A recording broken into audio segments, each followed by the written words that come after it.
1 minute.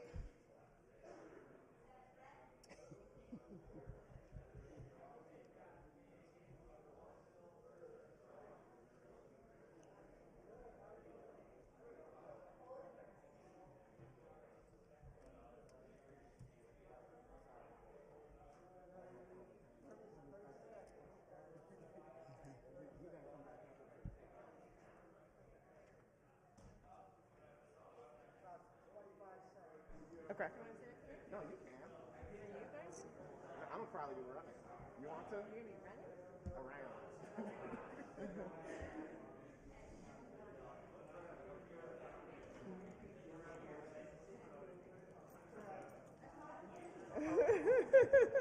Good morning.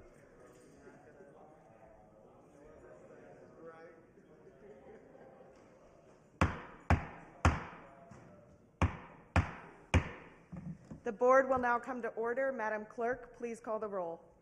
Alderwoman Tyus. Alderwoman Middlebrook. Alderman Bosley. Alderwoman Evans.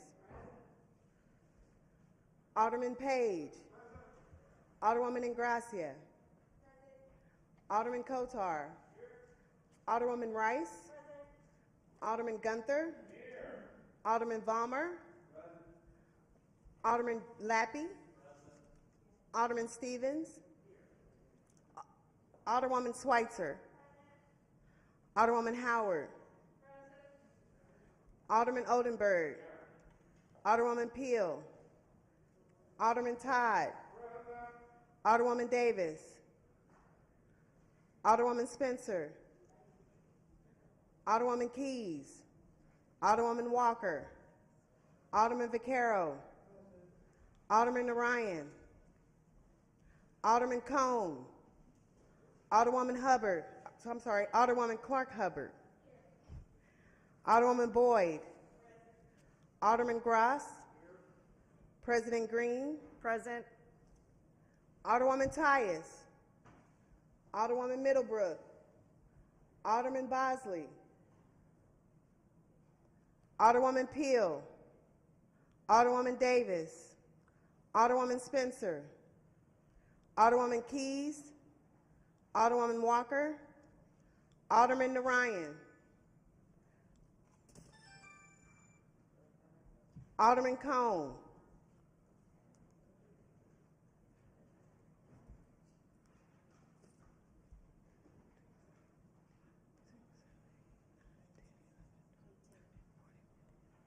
$18 present.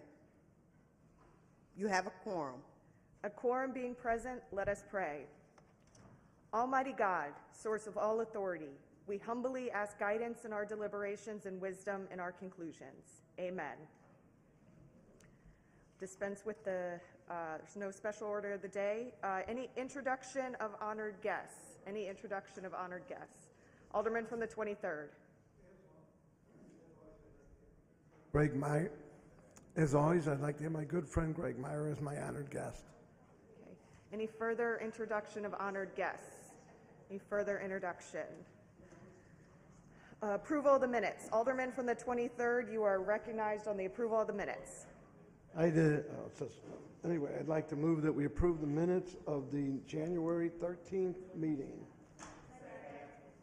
It's been moved by the Alderman from the 23rd, seconded by the Alderwoman from the 6th, that we approve the minutes from January 13th, 2023. Any discussion? Seeing none, all those in favor signify by saying aye. Aye. Opposed? Motion carries. Report of city officials. Report of city officials can be found in A, B, and C of the agenda and has been placed in the alderman's mailboxes. We will dispense with line item 7. Informal calendar. Does anyone wish to take any bills or resolutions off any of our informal calendars? Anyone want to take any bills off any of our informal calendars? Seeing none, first reading of board bills. We have none. We will dispense with line item 11 then, reference to committee. We have none. Second reading and report of standing committees. The following board bills were reported out of the HUD's committee with a due pass recommendation. Board Bill Number 122, introduced by Alderman Kotar, an ordinance approving a redevelopment plan dated September 27, 2022 for the 718 through 720 Lumiere Place and 212 Morgan Street area. Board Bill Number 124, introduced by Alderwoman Davis, an ordinance approving a redevelopment plan dated September 27, 2022 for the 2953 to 2957 Dr. Martin Luther King Drive area. Board Bill Number 127, introduced by Alderman Kotar, an ordinance extending the term of the existence of the Riverside Community Improvement District containing a servability clause and containing an emergency clause. Board Bill Number 142, introduced by Alderman Kotar, an ordinance approving a redevelopment plan dated November 15, 2022 for the 2 Gateway South redevelopment area. Board Bill Number 157, introduced by Alderman Page, an ordinance approving a redevelopment plan dated June 28, 2022 for the 1900 through 1926 Carr Street area. Board Bill Number 163, introduced by Alderwoman Spencer, an ordinance approving a redevelopment plan dated December 13, 2022 for the 2616 Cherokee Street area.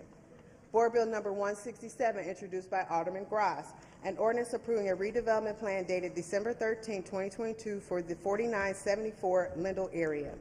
Board Bill Number 169, introduced by Alderman Kotar, an ordinance approving a redevelopment plan dated December 13, 2022 for the 704 through 710 North 2nd Street area.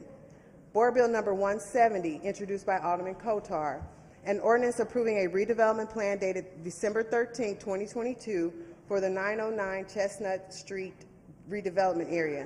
This is the extent of the second reading and report of standing committees. We will dispense with line item 14, perfection consent calendar. Board Bill Number 146, introduced by Alderwoman Davis.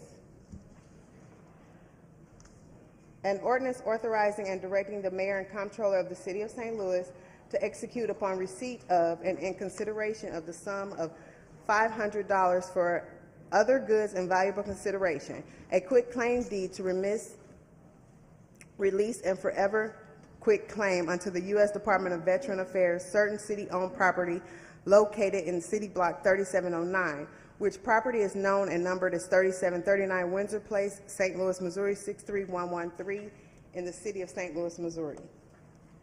Board Bill Number 133, introduced by Alderwoman Tyus, pursuant to the ordinance number 70333 as amended by ordinance number 71394, an ordinance directing the Director of Streets to install speed humps to calm the flow of traffic on the 4500 through 5400 blocks of Geraldine, the 5000 through 5200 blocks of Thekla, and the 5200 through 54 blocks of North Euclid in the Mark Twain neighborhood, the 4800 through 4900 blocks of Lee, the 4900 block of Farland, the 4900 block of Margaretta, and the 4000 through 4300 blocks of North Euclid in the Penrose neighborhood, the 5100 through 5200 blocks of Ashland, Lexington, and Palm, and the 3000 through 3400 blocks of Geraldine in the Kingsway West neighborhood, the 4700 through 4800 blocks of Ashland, the 4700 block of Lexington, the 16 through 2800 blocks of North Euclid, and the 29 through 34 blocks of North Euclid, and the 3000 through 3400 blocks of Shreve in the Kingsway East neighborhood. Board Bill Number 134, introduced by Alderwoman Tyus, an ordinance directing the Director of Streets to prohibit parking or standing on the west side of North Euclid between St. Louis Avenue and Ashland, and the east side of North Euclid between Ashland and Natural Bridge, and requiring the Director to post signs. Board Bill Number 135, introduced by Alderwoman Tyus, an ordinance pertaining to the commercial semi-trailer trucks, also known as semis or tractor trailers trucks, prohibiting such traffic during certain hours on Kings Highway Memorial Boulevard from the north boundary of Lexington Avenue to the south boundary of Dr. Martin Luther King Drive, exempting from said prohibition emergency vehicles, including privately owned tow trucks when providing emergency services to non-commercial vehicles and vehicles with a gross vehicle weight of less than 26,000 pounds and contain an emergency clause. Board Bill Number 136, introduced by Alderwoman Tyus, An ordinance prohibiting parking of commercial semi-trailer trucks, cabs for semi-trailer trucks, or the cargo or flatbed cars of a semi-tractor trucks, also known as semis or tractor-trailers trucks on Kings Highway Memorial Boulevard or on parking lots and or property abutting Kings Highway Memorial Boulevard from the north boundary of West Florissant Boulevard to the south boundary of Dr. Martin Luther King Drive, exempting from the said prohibition emergency vehicles, including privately owned tow trucks when providing emergency services to non-commercial vehicles and containing the emergency clause. Board Bill number 140, introduced by Alderman Gross, pursuant to ordinance number 70333 as amended by ordinance number 71394, an ordinance directing the Director of Streets to install speed humps to calm the flow of traffic on the 4300, 4400, 4500, and 4600 blocks of McPherson Avenue, 400 block of North Taylor Avenue, 300 and 400 blocks of North Boyle Avenue, 51 and 52 blocks of Washington Place, 6,000 and 6,100 blocks of Washington Boulevard, 58 and 5,900 blocks of Pershing Avenue, and the 400 block of North Newstead Avenue. Board Bill number 150 as amended, introduced by Alderman Page, pursuant to the ordinance number 70333 as amended by ordinance number 71394, an ordinance directing the street directors to install speed humps to calm the flow of traffic on certain blocks in the 5th Ward. Board Bill number 151 as amended, introduced by Alderwoman Walker, pursuant to ordinance number 70333 as amended by ordinance number 71394, an ordinance directing the Director of Streets to install speed humps to calm the flow of traffic on certain blocks in the 22nd Ward. Said blocks are the 5600 through 5700 block of Greer Avenue between Clara Avenue and Goodfellow Boulevard, and the 4000 through 4200 block of Darby Street between Natural Bridge Avenue and Penrose Street in the 22nd Ward. Board Bill number 152 as amended, introduced by Alderwoman Keys and Alderwoman Boyd, pursuant to ordinance number 70333 as amended by ordinance number 71394, an ordinance directing the Director of Streets to install speed humps to calm the flow of traffic on certain blocks in the 21st Ward.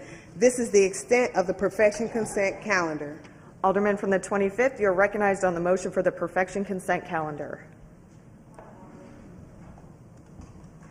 Please state the rule with which your point of order pertains. I wish to take my Board Bill 133 off of the perfection consent calendar. Okay. 130, you said 133?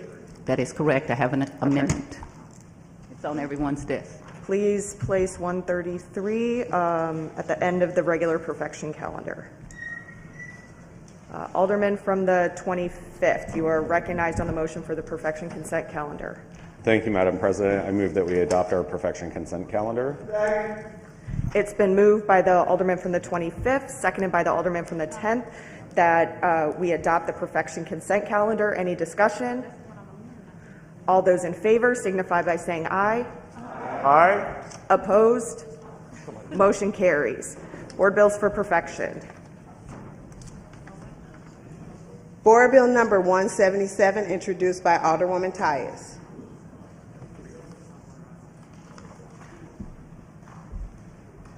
Alderwoman from the 1st, you're recognized on the perfection of Board Bill 77. I'm sorry, because I thought she said 177. That's what I was looking for. Okay.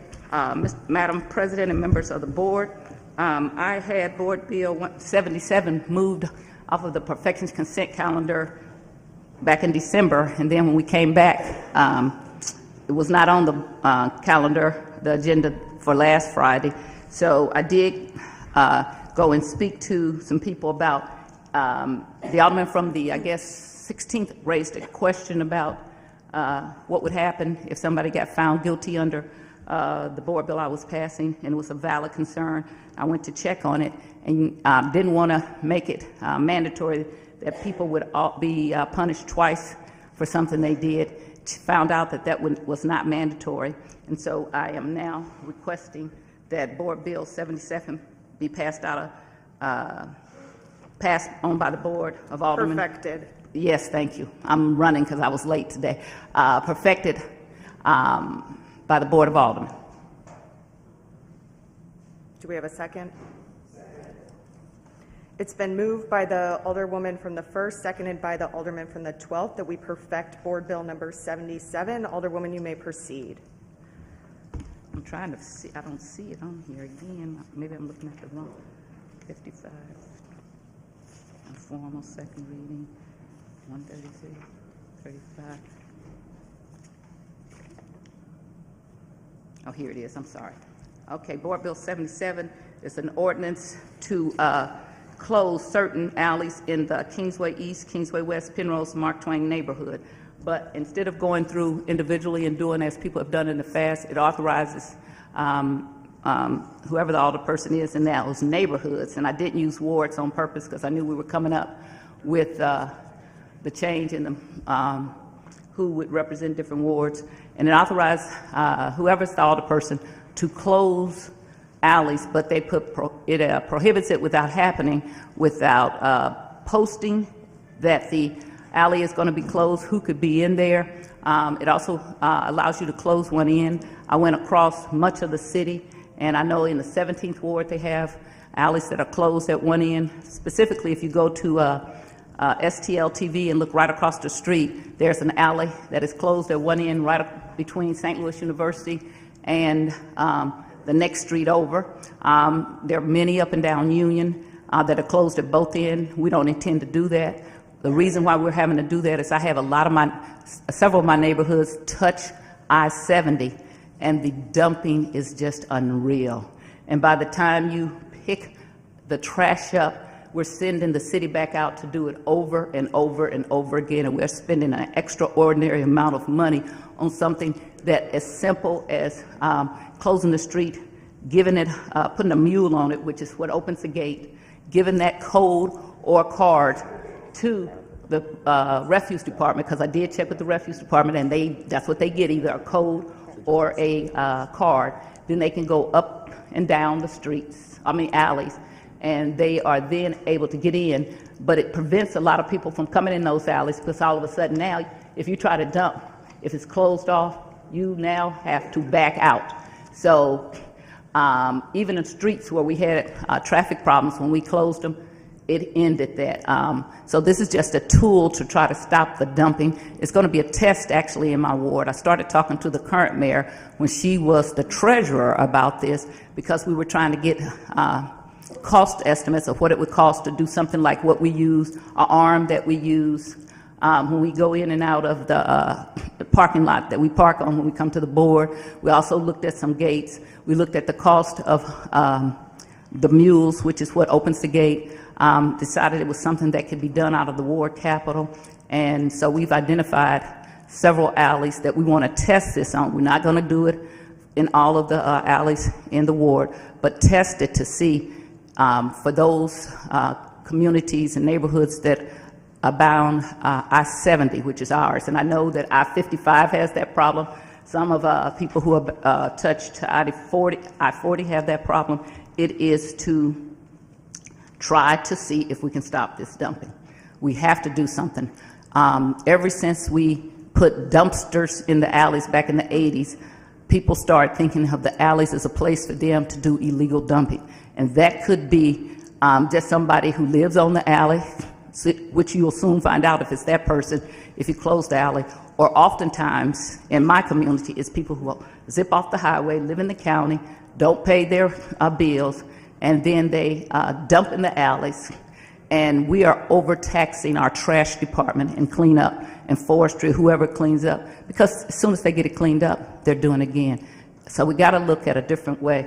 For many years, we didn't believe speed humps would help. Now everybody's doing speed humps because it will help. If this works, I'm hoping to see this not in every alley, but in the alleys where they have dumping, where people are driving through like a bat out of hell, that this would stop them and slow them down. Because alleys are really not required to be built for a neighborhood, and they were built as an access to the people who had garages on that alley, and people have taken them over as though that's their toll road or their place to be able to dump.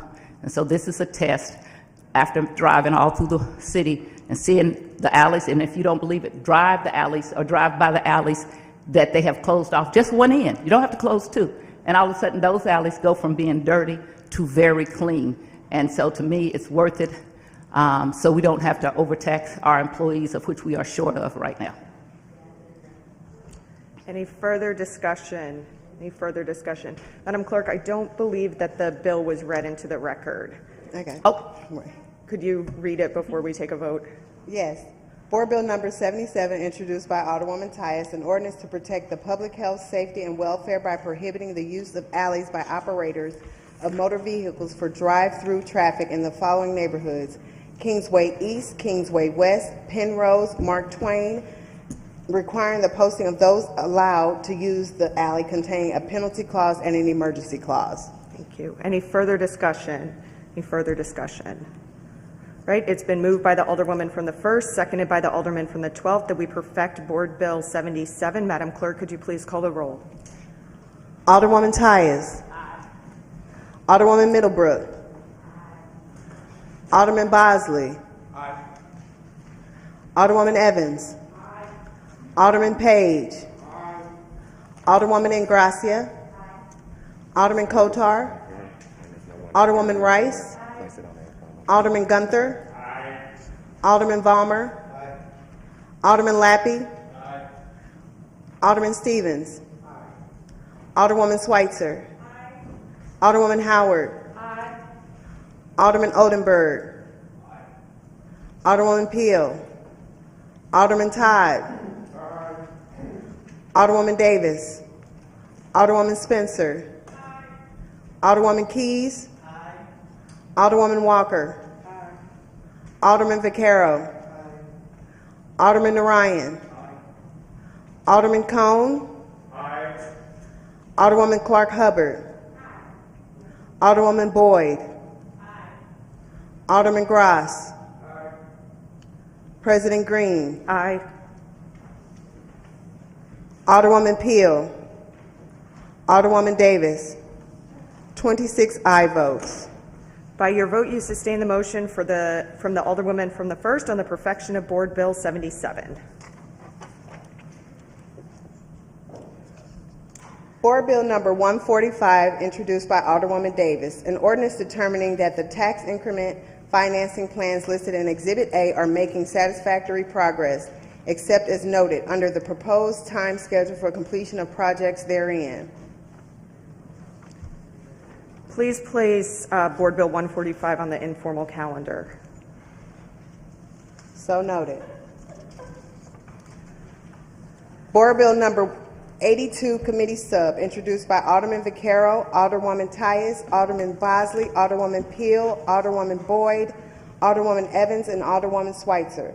An ordinance recommended by the Board of Estimate and Apportionment, appropriating a portion of funds received under the American Rescue Plan Act of 2021, Public License Number 117-2, authorizing certain expenditures of such funds to the extent received for the implementation of an emergency vehicle traffic signal preemption system to enable emergency vehicles to request preemption of traffic signals en route to the destination, to provide green lights for the approaching emergency vehicles and move traffic lines through the signals in front of emergency vehicles, authorizing contracts and other documents to expend the funds to the extent received containing a servability clause and containing an emergency clause. Alderman from the 23rd, you're recognized on the perfection of Board Bill 82, Committee Substitute. So we've talked about this, and every time it's come out with 100%. Alderman, do you want to make a motion? Oh, sure. I make a motion that we perfect Board Bill 82, Committee Substitute. It's been moved by the Alderman from the 23rd, seconded by the Alderwoman or Alderman from the 3rd, that we perfect Board Bill 82, Committee Sub. Alderman, you may proceed. So we voted on this. It's come out with, in fact, it's come out with everyone signing on it. It simply saves lives. It allows the emergency vehicles to get through these. We've had ambulances hit. We've been sued over people who've been hit in those ambulances. We've had 5 people die from these kind of incidents. So I would ask that we perfect this today. Then it has to go to E&A for their consideration. But I would just ask that we perfect Board Bill 82 committee substitute. Any further discussion? Any further discussion? It's been moved by the Alderman from the 23rd, seconded by the Alderman from the 3rd, that we perfect Board Bill 82 committee substitute. Madam Clerk, could you please call the roll? Alderwoman Tyus. Alderwoman Middlebrook. Alderman Bosley. Alderwoman Evans. Alderman Page. Alderwoman Ingracia. Alderman Kotar. Alderwoman Rice. Alderman Gunther. Alderman Vollmer. Alderman Lappy. Alderman Stevens. Alderwoman Schweitzer. Alderwoman Howard. Alderman Oldenburg. Alderwoman Peel. Alderman Todd. Alderwoman Davis. Alderwoman Spencer. Alderwoman Keys. Alderwoman Walker. Alderman Vaquero. Alderman Narayan. Alderman Cone. Alderwoman Clark Hubbard. Alderwoman Boyd. 182 assigned to. Alderman Gross. Did she assign? President Green. Aye. Alderwoman Peel. Alderwoman Davis. 26 aye votes. By your vote, you sustain the motion from the Alderman from the 23rd to perfect Board Bill 82 committee substitute. Board Bill number 119 as amended, introduced by Alderwoman Howard.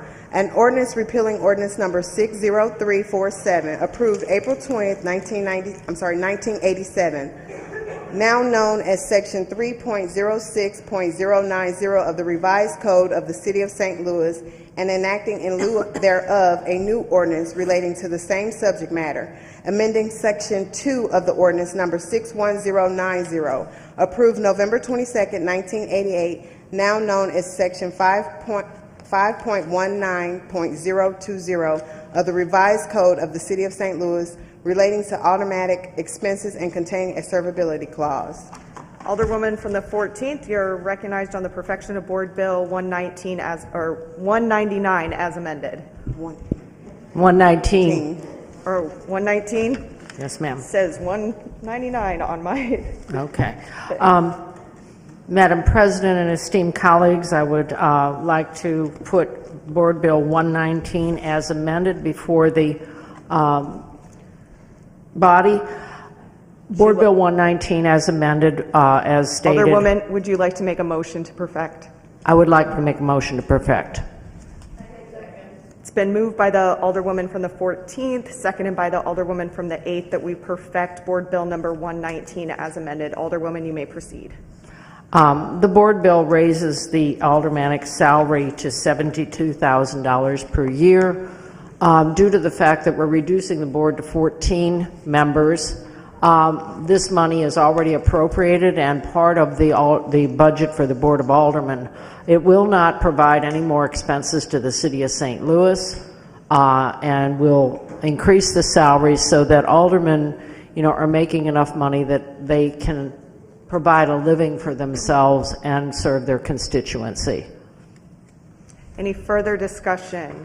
Any further discussion? Alderman from the 23rd. Yeah, I just want to stand in strong opposition to this bill. I think the aldermanic salary for a part-time job is more than adequate. And I've been opposing this all along. It's a part-time job. It's a slap in the face to every city employee that an alderman is going to make more than a police officer, more than a firefighter, more than a paramedic, more than the people that pick up our trash, more than the people that do our streets. I am in strong opposition to this. I want a roll call vote on this. Any further discussion? Any further discussion? Alderman from the 12th.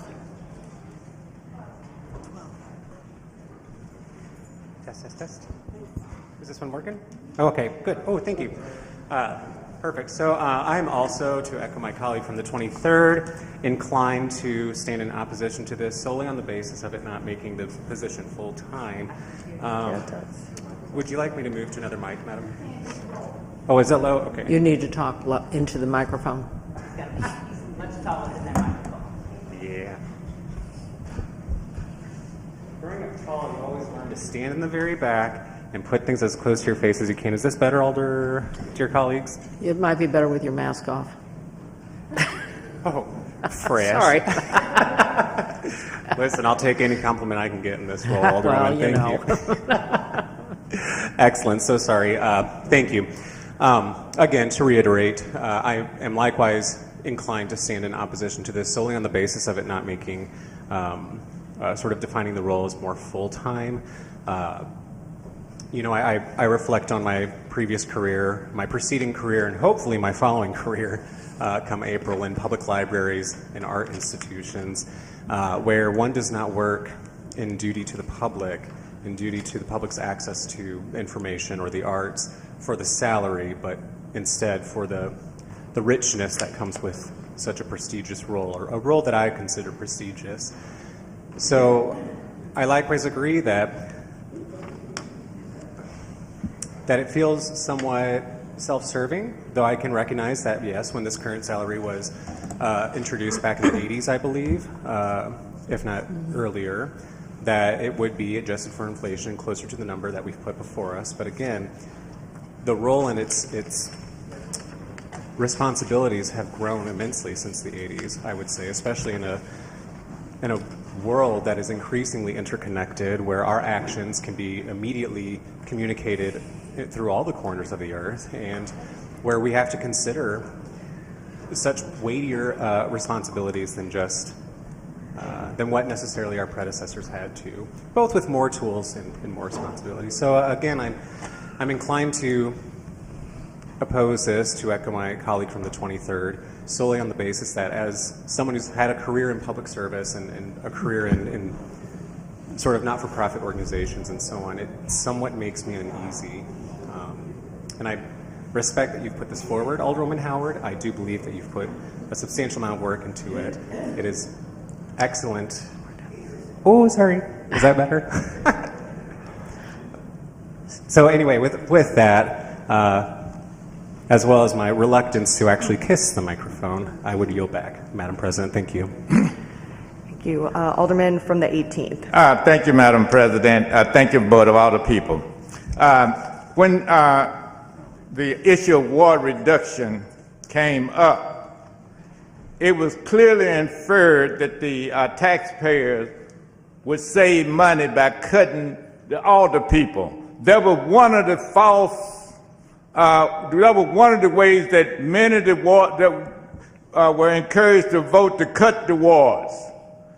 It is totally hypocritical for some of the same people to sit silently and hope to collect a double check after the wards are cut, when in fact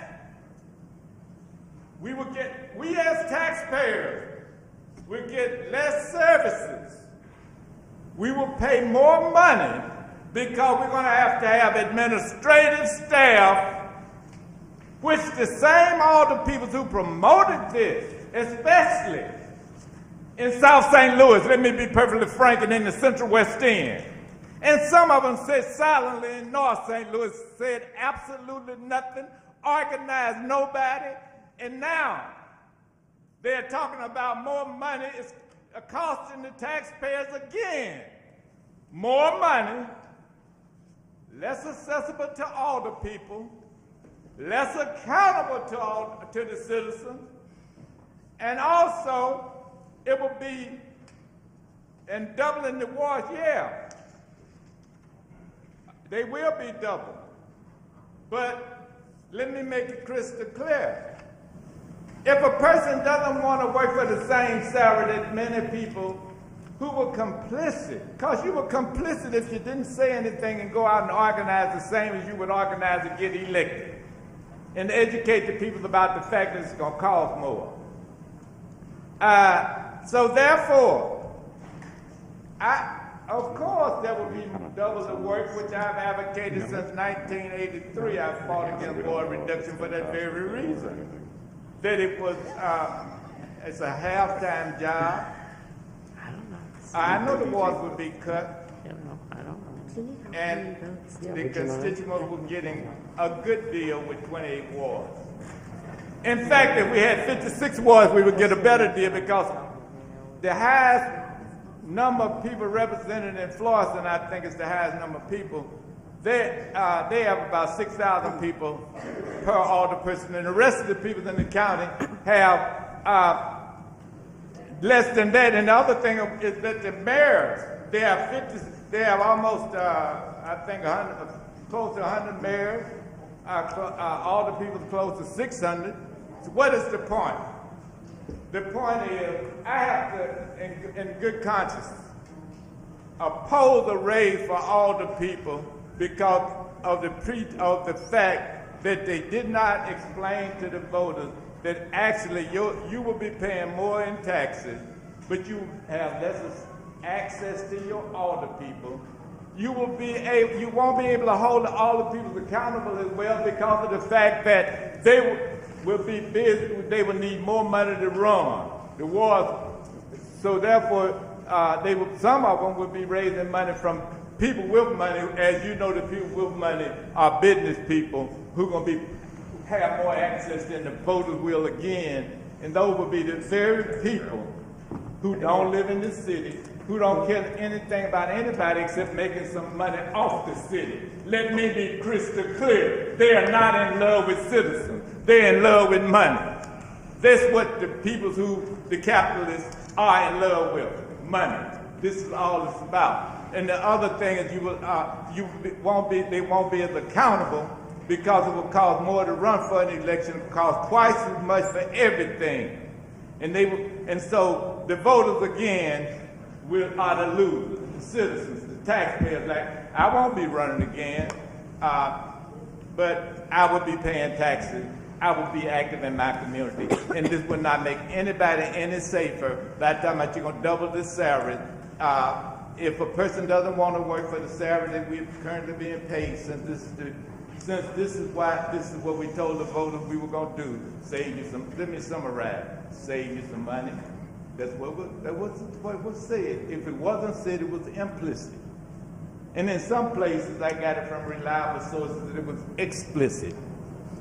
But those who didn't speak out against it are just as guilty. Those who did not organize against and educate the voters are just as guilty, because it is, as all the people, our responsibility to inform our constituents, to educate them, because the constituents don't have time and don't know the ins and outs of what is going on. But this is our job. So if you didn't do your job, those who will win. If you didn't do your job, you shouldn't get paid the money. I yield back, Madam Chair. Any further discussion? Alderwoman from the 21st. Thank you, Madam Chair and members of the board. I'd like to give you a day in my life in the 21st Ward. My day generally starts at about 7 a.m. with my telephone ringing. Unlike some aldermen, I return telephone calls usually the same day or within 24 hours. My day continues on, not only just taking calls and communicating with all of the various city departments, but driving to residents' homes in my own vehicle, with my own gasoline. And I can't tell you how many tires I have replaced since I took this job in August. I can't tell you how many times I have gone to my preferred tire place to have a tire patched or plugged on my own dime. We talk about, and let me address something that the alderman from the 18th Ward said. I was with him organizing, communicating with my constituents about what reduction meant. I collected signatures. I notarized signatures from other wards. So I did my due diligence to try to make sure that this ward reduction did not occur. But when I take a look at all of the things, and I'm going to disagree that the people who do this work, the people's work, are in love with money. We must live too.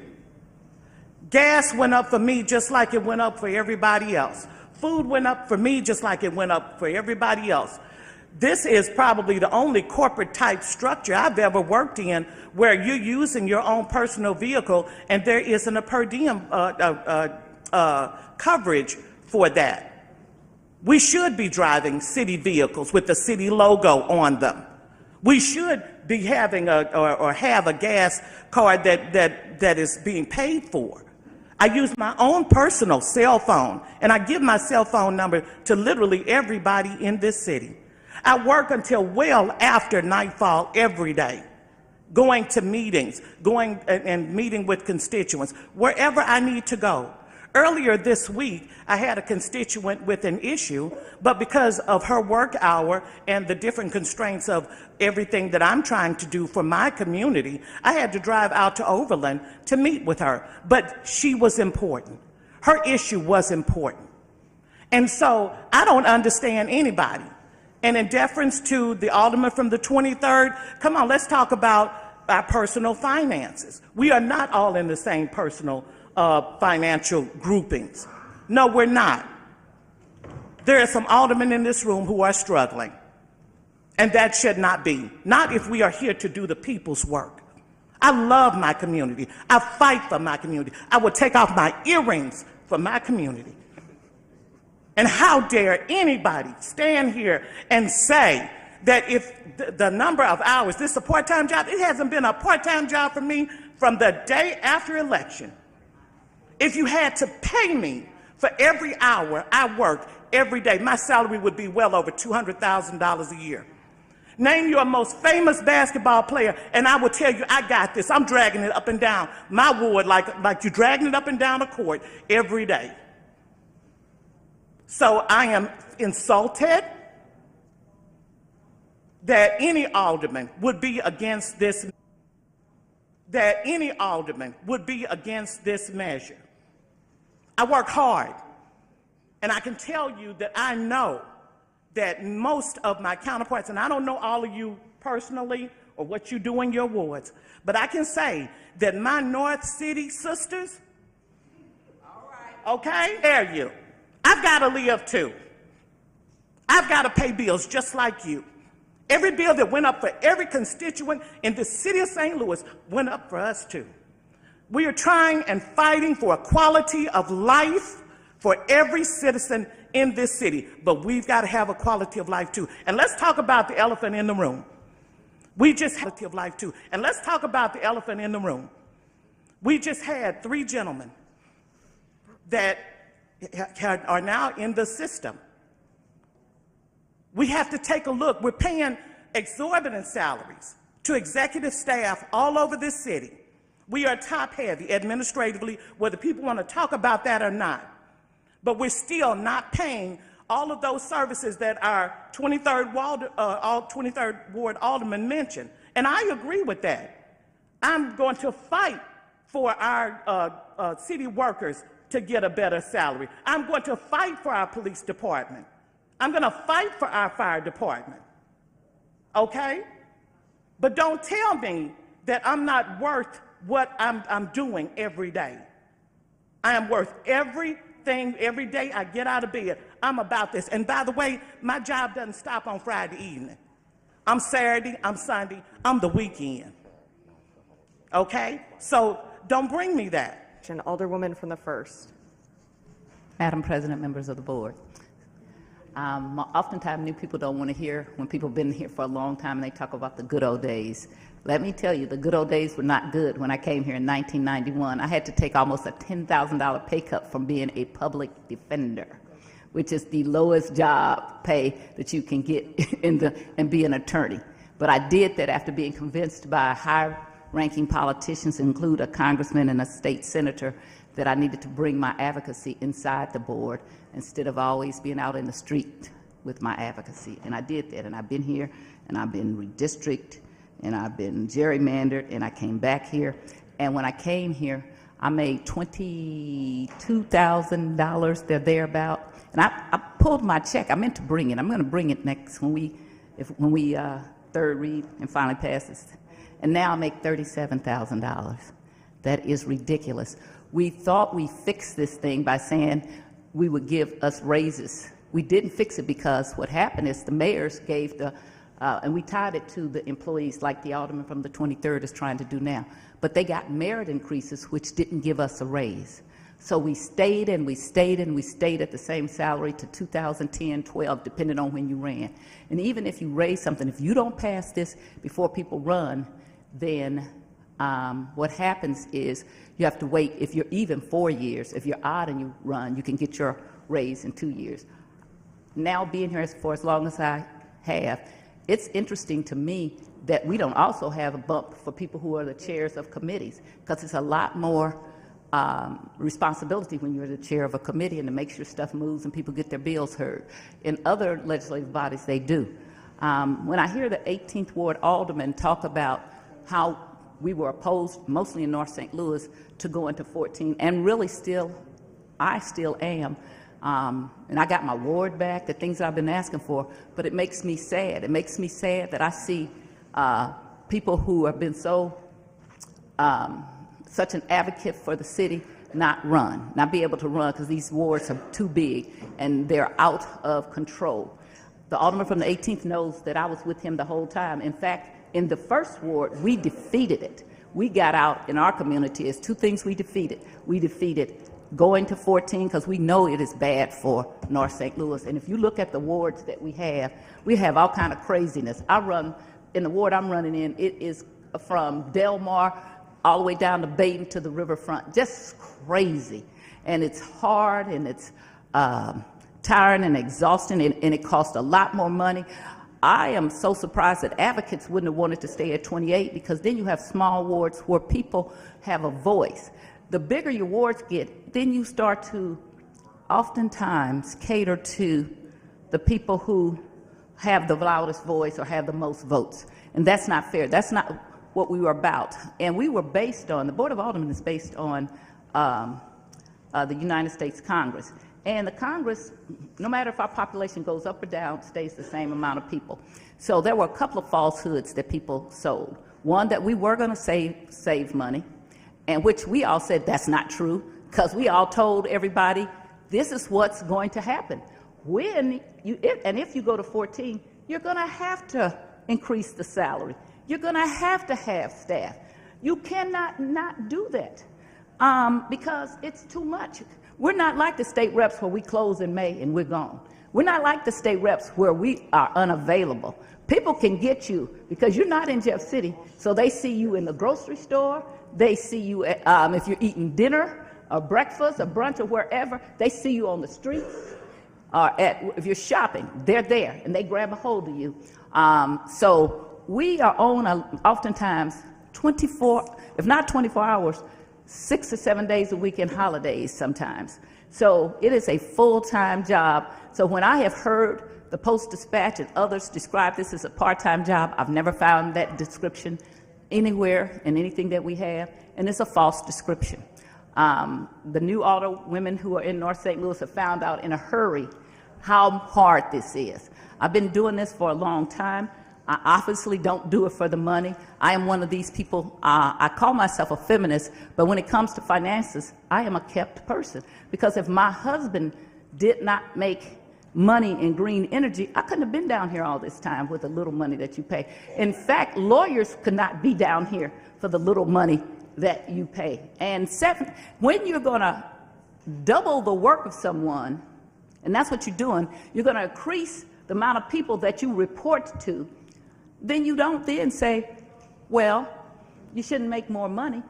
No employee in the city of St. Louis, if we doubled their responsibility and the people who reported under them would say, oh no, I shouldn't get more money.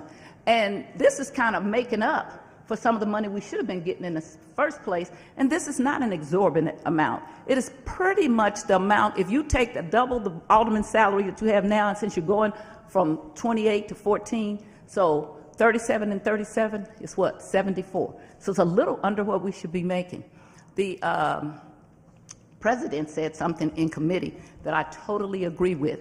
She said this, and I'm paraphrasing her. She said this should not be for just people who are wealthy. You should be able to run for office and be a part of this esteemed body by making your own salary. Everybody doesn't have a husband, and especially if you come to the black community, they don't have husbands to take care of them.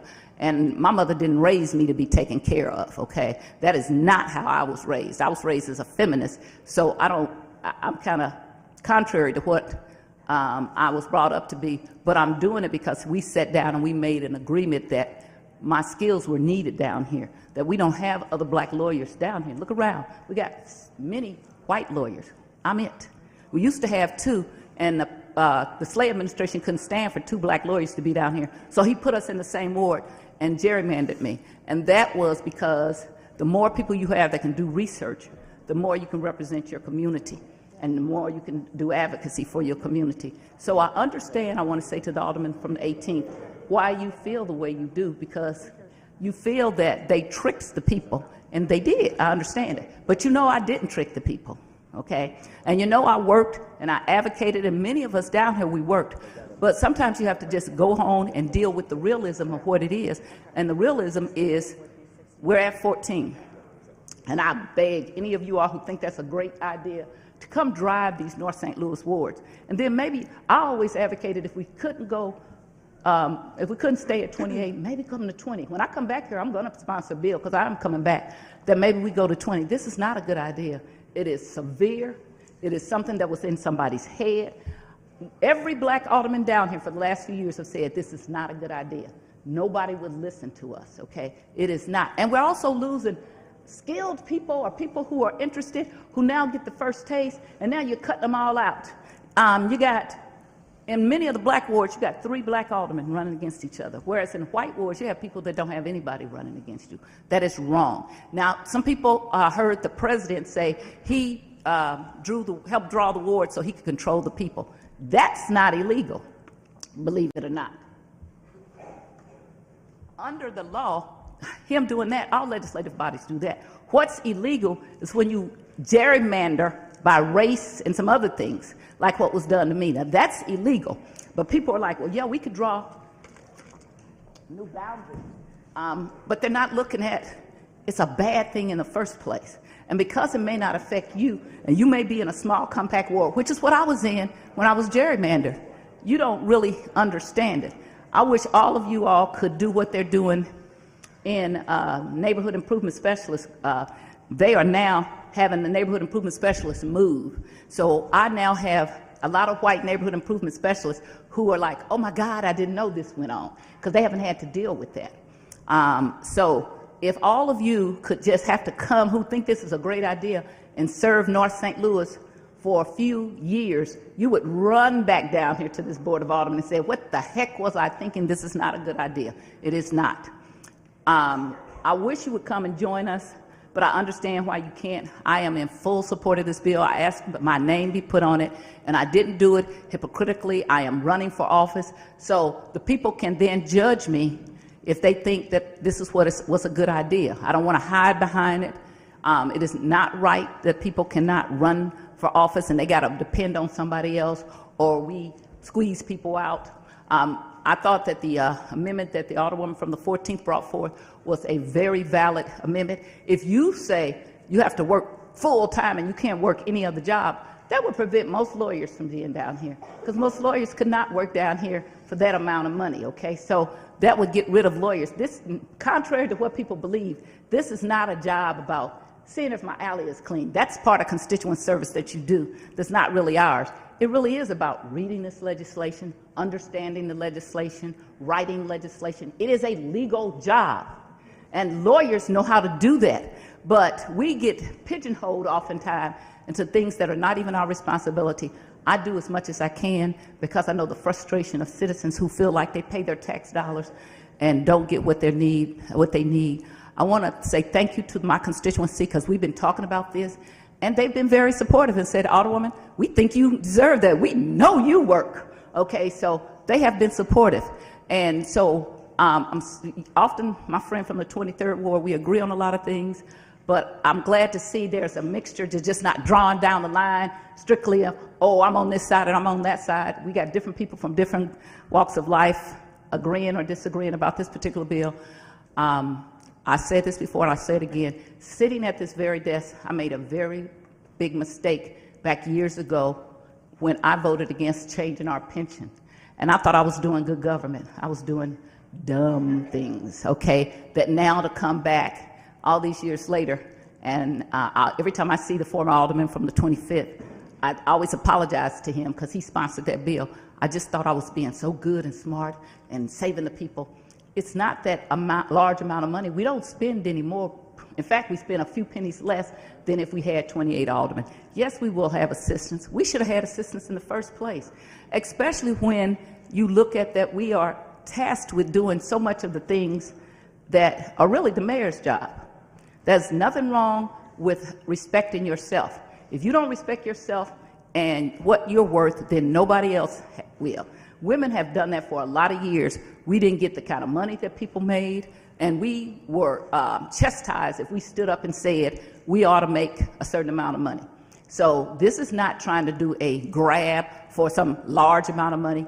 And I would end with this. When this first started, when we were comparing salaries back in the 80s, most people could only make $25,000 a year.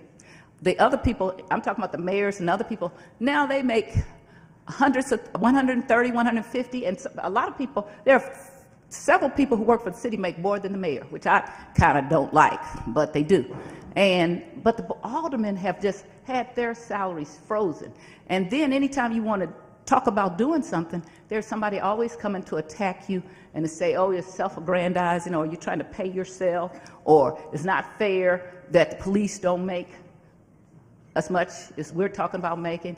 It's not fair that our secretaries make more money than us either.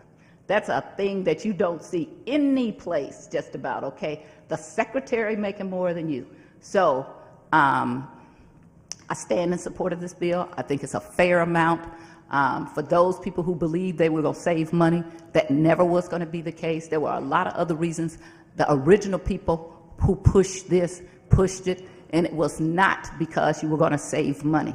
It's because they wanted to wrest control of the city of St. Louis from certain people, and that's what they did. And with this new board bill that goes to 14, we're going to lose black representation. We never got 14 black aldermen like we should have done in 2001, but now we're going to lose black representation in a city that's approximately 50-50. And I'm not talking about if somebody white picks a black person that they're going to support. I'm talking about pure black representation. I'm black representation because it doesn't make a difference what white people think. The people in my ward get to elect me, and there's no influence from outsiders who can make me afraid to take certain positions because, certain people won't support you. So we're going to lose that. If we get 4 or 5 black aldermen out of 14, we will be lucky. It is not a good bill. I agree with you, aldermen from the 18th, but it's also not good not to pay us something that looks like a responsible salary. And again, I rise in total support of this, and I'm asking everyone to please support this bill and not get caught up in who doesn't make enough. I agree with Alderwoman from the 21st, and we'll fight for those people. And I have done it in the past with the Water Division, got them big raises. This is a good bill. Thank you, and I yield. Any further discussion? Alderman from the 28th.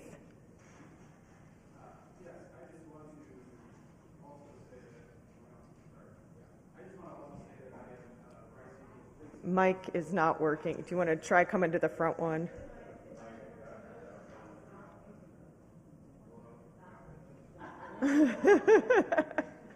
Hello, there we go. All right. No, I just want to say that I am also rising in complete support of this bill, and I also want to just say that I very much appreciate the comments from the Alderwoman from the 21st. Honestly, I agreed with every single word she said. I feel exactly the same way as she does. I was sitting at my desk, and I didn't think I had the courage to say it like she did, and I don't think I could say it as well as she did. So I just want to again say I fully support this bill. I ask everyone else to do the same, and I second all the comments from the Alderwoman from the 21st. Further discussion. Alderman from the 24th. Thank you, Madam President. Frankly, I wish that this conversation happened years ago, so it wasn't politicized like it is now. I do want to thank the Alderwoman from the 14th for bringing this. I know that it's not always the most fun topic in any legislative branch. I think we do need to set wages in a way that we attract professionals. I think that serving in this body should be available for everyone, not just independently wealthy people and retired folks. However, I can't support this bill in its current form because I think we need to be giving raises across the board to city workers. I know we've said in conversations on this in committee and in the past that this is happening alongside raises for all city employees, but so often you can have those discussions, and once you're comfortable and well-fed, it gets easy to forget about other people and going back and pulling them up as well. I will absolutely support a raise for us when we raise wages across the board, and I think that our wages in this body should probably be tied to the average wage of a city employee. So, if you want to raise, great. A raising tide rises all boats, and so if you need more money, so does the guy mowing the lawn, so does the cop, so does the firefighter. We need to be looking at this holistically. Making 100% pay jump without taking into account the increased work that so many other city employees have had to deal with the labor shortages that we're going through, just doesn't seem like the right thing to me. I know that it's frustrating because this is something that we probably should address, and no legislative body can give themselves a raise. So for the next 14 people who are going to be in this room, they won't be able to give themselves a raise. So if they're going to have their wage raised, it's incumbent on us to do that. But I think it's just not the right thing to do unless we're going to be raising the quality of life for everyone employed in the city, not just us. And with that, I'll yield. Thank you. Thank you. Alderman from the 16th. Thank you, Madam President, members of the board. I get calls all the time that we need to raise police salaries, that we need to raise firefighter salaries, EMS, Parks Department. Various city departments need raises, and they do. I've yet to receive a constituent phone call that we need to raise salary for the Board of Aldermen. I think it's worth noting that public service can be a form of currency as well. I will be in opposition of this bill. Thank you. Alderman from the 18th. Thank you, Madam President. Thank you, Board of Alder people. Let me first say about, we often talk about black, we often talk about white, but let me be crystal clear. I look at North St. Louis. I don't know how anybody can ask for a raise, bad as it look. And I know somebody, I'm gonna get a lot of pushback about this, and I know folks will jump up and down. But I think before we give North or South St. Louis a raise, or anybody, or Central West End, since the Central West End certainly has been pushing this for years about cut the wards, now they want a raise that's going to cost the taxpayer more money and they're going to get less services. And I represent part of the Central West End, so I know that it's been pushed. It started being pushed about in 1983. I won't call the person, the alderman's name, he's not here. But he did get transferred over from the Central West End to South St. Louis, and that's when the 28th Ward came into existence. But I'm for proportional representation. That means that I think we should have equal number of representatives. But from looking at North St. Louis, the representation has been totally ineffective. And until the city of St. Louis and North St. Louis in particular prove that it can improve the quality of life, which has been deteriorating for the last 50 years, and I want somebody to tell me it hasn't, because you can look and see. I agree that we do work we worked, and when I took this job, I was a Democratic committee man for more than 20 years. I worked for free, and I worked more as a part-time work. I was a school teacher, and when I got my next job, was working as a Democratic committee man and taking care of my family. So I'm used to working for nothing. And many of the other people here were committee people. That's not an issue when you're public. And I've been volunteering in the civil rights movement since I was 12 years old. That's for free. I never got paid a penny for being a civil rights worker. And I shouldn't have had to be one because my birth rights were being denied. Because when I was born a citizen in America, I should have had all rights. But I've had to spend all of my childhood and all of my adult life working for free. So I don't want anyone, and everybody here, most people know I've been working for free. They know it. They know I'm not making this up. Since I was 12 years old, when they closed down, when we had to break into Fairgrounds Park to swim because we were black. And they closed down that pool in 1958. It was an Olympic-sized pool.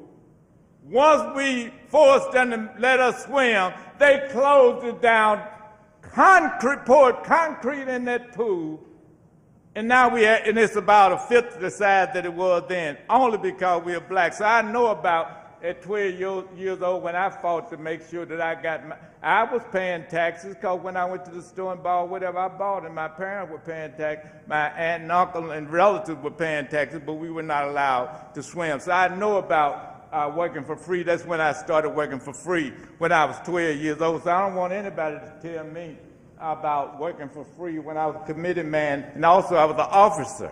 I was the treasurer. I kept the money for the Democratic Party, so I wasn't only on the Central Committee. I did that for free. And when I left there, they had more money that I know of than any time, almost $70,000, so I must have kept pretty good books. But the point I'm making is, so when we talk about raises, those of you who were on the Central Committee that didn't get paid anything, don't forget we didn't get paid, but we did do a good job. So it was a call. This is supposed to be a calling. Also, the population has decreased and for those who are complaining, North St. Louis especially, the population is a third of what it was when in the 50s and the 60s. So it decreased. So that's the reason that they're cutting the water, that they justify cutting the water, because we have a third of the number of people. And of course, the work has changed. But if you don't like the job, quit. Don't run.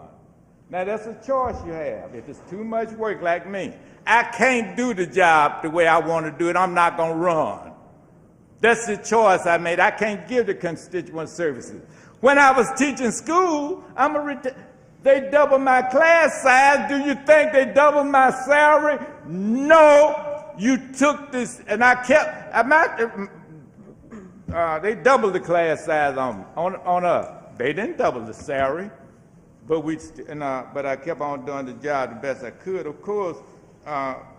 So that's not to those people who say, well, you're doubling my salary, I won't double the amount. No, when they doubled the teacher's salary, we did not get double the amount. We got the same pay. And we still, as dedicated servants of the public, we continue to teach school. And I do not think all the people should be priority. We have, when the sanitation workers, those trucks couldn't pick up that trash last summer, the people wasn't asking me about, Jesse Todd, you deserve a raise. They wanted that trash picked up. When it started flooding in the Central West End and the Fountain Park area in the 18th Ward, they called me. They didn't ask me about some raise. They said, we want you aldermen to get down here and get this flood taken care of. We don't care how you do this. We don't care how you get the trash picked up. We don't care if you go drive the truck. We want it done. I had to run out of the back door and kind of dress and sneak. I couldn't go in the neighborhood, but the people want the trash done. They want these speed humps. They want the sidewalks. They want trees trimmed. They want grass cut. These are they want the place clean, the janitors. These are the people who should be almost doubling their salary. I'm sick of people who talking about the people sitting behind a desk need more money. No, those right out there providing public services for our citizens. Those are the people who need money. Those are the people who sent me down here and told me what they want. Until the last day I'm here, I'm going to stand with my constituents for constituent services. I'm for the most effective and efficient way of getting services directly to my constituent, and if it's not going directly to my constituent, I don't think you should get a penny raise. Thank you, Madam President, and I yield back. Alderman from the 12th. Yes, thank you, Madam President. I would just like to clarify and revise my previous statement on the bill, if that's all right. Excellent. So I do just want to come back and say that my inclination to oppose, right? So my leaning towards opposition is not based on the numbers, because again, I believe that it was in the 80s, somewhere in the mid-80s, that was the last time that we had a substantial raise here at the Board of Aldermen. And if adjusted for inflation, I believe that it would be more or less equivalent to somewhere around 90 to 96,000 in terms of purchasing power. So my opposition is not the 75,000 with the 5,000 expense account. I would note that in Section 4 of the Board Bill 119 as amended, it does clarify that we do indeed have a fund for expenses, of which, I mean, miscellaneous office expenses, memberships, automobile and travel expenses are intended to be covered by. Now, with that said, it's very hard to fly to the other side of the country to attend legislative groups or so on and so forth on the monthly allotment that we are given, the monthly per diem, I guess. What would that be? Per montum, perhaps. Hopefully my Latin professor is not watching. But in Section 5, I would like to acknowledge, as many of my colleagues have reminded me, that Section 5 does call on aldermen to dedicate themselves to the official duties and obligations of their office on average 32 hours per week for each year that they are in office. My issue is not, well, I do take issue with that, not that it's only 80%, and not only that general accounting principles would recognize that as being full-time employment. More so, I do think that it is disjointed because my responsibilities as the 12th Ward Alderman are incredibly different from the responsibilities of the, say, 1st Ward Alderwoman or the 21st Ward Alderwoman. There will always be variance across wards, but it is a stark contrast, and I think that it is not only fair but necessary to acknowledge that.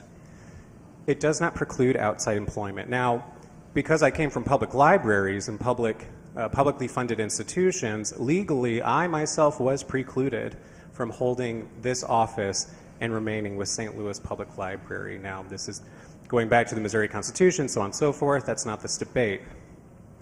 I was more than happy to sacrifice my career in pursuit of this. And this board bill does not require that any of our new colleagues coming in the new Board of 14 are held to the same standards. And that is my issue. Yes, we can keep it at 32 hours a week. There's no mechanism to record that or enforce that, mind you. We are a self-governing office, currently of one with each of us, even though our secretaries do a phenomenal job managing 5, if not 6 aldermen, even though our neighborhood improvement specialists, and I used to have the best neighborhood improvement specialist in the city, and I would take my earrings off for that. Even still, they don't necessarily report to us. At the end of the day, I don't know how you all, my dear colleagues, have served your terms in office, but I have served as an office of one. I have served as an office of one wholly dedicated to this role. But there is no provision in our city law or in our operations that require me to do that. And that is my issue. Again, it is not an issue with the salary itself. I will acquiesce and agree that, yes, okay, 32 hours a week on average does indeed constitute full-time employment. It does not prohibit outside employment. And there's nothing to say that, okay, well, maybe in 2024 I come back to the Board of Aldermen with new 14 and I say, you know what, my neighborhood improvement specialist, whomever they may be, they can take care of constituent services. And you know what? Hopefully by then, the Board of Aldermen, each alderman or alderwoman would have their own legislative aid. Like, okay, well, legislative aid, you can prepare the legislation. You can keep me up to date on the agendas. You can keep me up to date on the proceedings of this body. And then I will go and have outside employment. Now, not in a publicly taxpayer-funded institution. You're not going to work at the zoo. You're not going to work for the St. Louis Art Museum. You're not going to work for St. Louis Public Library. So sorry if you're a curator, an art historian, a librarian, such as myself. But I could go work for, I mean, wasn't there news this week that Target's now offering $15 to $24 an hour as their range? Why wouldn't I just go work for Target? And why wouldn't Target take me on? Because, hey, I'm a government official and I have that legislative capacity. And I do know that there's a provision in here regarding the, and this is also in Section 5 on page 3 of 3, Board Bill 119 as amended. Aldermen may, this is line 6, Aldermen may engage in employment in addition to their work for the City of St. Louis and its residents, provided that such additional employment does not interfere with their primary responsibility to the City of St. Louis and its residents to satisfactorily carry out their duties and obligations as aldermen or alderwomen, I would merely note. What is the enforcement mechanism for that? We report to the public. We report to our constituents. But what if we're in a situation where our constituents aren't as clued in, or where they do not serve as, I saw a weird face over there. I will retract that statement, dear colleague. I apologize. However, what if we are in a situation where that intended mechanism does not govern who is here at the Board of Aldermen? I mean, look at Congress, right? And I always think that we should look to Congress because they really set the tone for the rest of the nation, don't they? Look at how many representatives we have in Congress across the nation that have been there for literal decades, longer than I have been alive, and have not been removed by their constituency, but are actively harming not only their constituency, but in some cases our nation itself. My issue, and again, my issue is nearly an inclination of opposition, right? I'm merely inclined to oppose, is that there are no recourse mechanisms. And I don't know the answer to that either. I'm presenting a problem without having a proper solution, for which I apologize. There is no perfect form of government. In fact, we call it, what is it, psychocyclosis? The cycle of, or aclocyclosis, the cycle of governments and so on and so forth. There's no perfect system. I don't know that there can be a perfect system when one is working with people, with the public, and I mean the complete mosaic, or rather I'll say stew. I've always loved that metaphor by the Alderwoman the First, the stew that makes civilization. But it does make me apprehensive because, Alderwoman, as this bill is currently written, which again I recognize could very well be in its most perfect form, I do recognize that. Again, I don't know that perfection is achievable. I could be elected in 2024 or 2028 and say, excellent, thank you for this $80,000 income, because even with the expense account, we're not required by the Comptroller's Office or the Board of Aldermen to have separate accounts to manage that. I believe we only have 2 colleagues, 2 out of 28 colleagues here at the board that utilize, and I know Alderwoman the First, and I believe the Alderwoman the 8th, both utilize sort of outside of the Board of Aldermen governed expense accounts. Whereas the rest of us, to my understanding, and I'm absolutely open to corrections, roll it into our salary, which is, and we do pay taxes on it, yes, we absolutely do pay taxes on it. So I could come in and I could say, okay, excellent, well now I have a staff, right? Hopefully my own office, hopefully better support mechanisms and so on and so forth. I've got this $75,000 salary with an additional $5,000 buffer for various expenses, and I am going to go get a job elsewhere because maybe, sorry? Madam President, the Alderman of the 14th has a quick clarification for which I would happily yield. Okay. Would you, Alderman from the 12th, would you, or Alderwoman from the 14th. 14th, I would like to ask him a question, or correct Okay. him. Would you give over the mic, and I'll recognize her, and then she can ask you a question? That would be the proper order. Yes, ma'am. Yes. Okay. Alderwoman from the 14th, you're recognized. Point of clarification, you said salary of $75,000. The salary is $72,000 with $5,000 in expenses. Okay, so it's a salary and the expenses, and it doesn't amount to $75,000 salary and $5,000, $80,000. No, it is not $80,000. 72 and 5 is $77,000. So, I mean, I just want to not yeah. I think I know what you're looking at, because I looked at it and it jumped out at me, but... Alderwoman, would you like to inquire of the Alderman from the 12th? What is it that where are you gleaning the 75 and the 5? Yes. So thank you for the clarification, Alderwoman. And I will merely note that this was the one included in my perfection book. So I now wonder if this is an outdated copy, but it is on page 2 of 3, line item 15. Do you mind if I read it? Go ahead. Okay, so sorry. Starting at line 13, 5/19/20, fund for expenses used. There shall be appropriated and set aside annually out of the general municipal revenue the sum of $75,000 for the members of the Board of Aldermen to be used for Aldermanic expenses. And now I understand my confusion. Oops. Okay. Thank you for the clarification, Alderwoman. I did the same thing when I read this again today, and I've read it more than once, and I said, wait a minute, am I reading this wrong? There's a mistake. So, no, I knew it was like, oh, he's doing the same thing I did. Okay, no problem. Okay, Alderman from the 12th, you're recognized. Thank you. To continue. And I would thank my dear colleague from the 14th, who herself was an educator before becoming an alderwoman, and very much in that stride corrected me on that. So any statement where I previously said $75,000 salary with a $5,000 bonus for the total of $80,000 should be recognized as $77,000 with apologies. But regardless, my issue is with the fact that there is no mechanism to enforce. And again, it's in the bill, right? But legislation is only serves to be words on paper. What is legislation if not enforced? You know, and I think we've run into that several times here in the city of St. Louis, where this body, this Board of Aldermen, the preceding bodies, with the very best of intentions for our citizens and for our city, have produced some very wonderful legislation, very sensible legislation that didn't have enforcement mechanisms. But we don't implement legislation. We present it, we pass it, we write it. We are the hand of the government, right? But we do not enforce it. So, again, that is an issue with that perhaps is not an issue, but is a facet of our system of governance, correct? So I don't have the answer to how we mitigate that. And I don't place blame on anyone for that. All of that being said, now therefore be it resolved within the Alderman of the 12th Ward.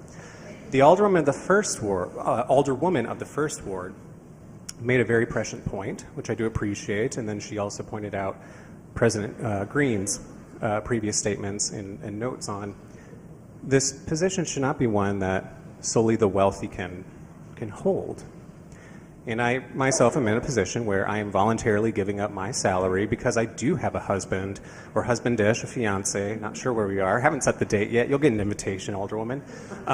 Yeah, we've got the ring, but I bought the ring myself, so I'm going to wear it. We are in a financial situation where I am able to essentially sacrifice roughly a $40,000 salary, and that's scary. That is absolutely scary, right? Well, I can imagine that it's scary for any incoming alderman or alderwoman to be potentially facing a board of 14 where the wards have doubled. The responsibilities will invariably double as well. And to be facing a salary from the mid-'80s, early '90s, somewhere in that, from before I was even born. And I do believe that the Alderwoman of the First, and by extension President Green, are correct in that it does present a financial hardship, and it does ultimately, by merit of the salary, gatekeep a citizen's ability to serve their city. And while I don't know that I would vote for every citizen, I do, at my core, believe that every citizen should be able to see themselves in an elected role. I do believe the legislative branch of government is the most vital to our democracy.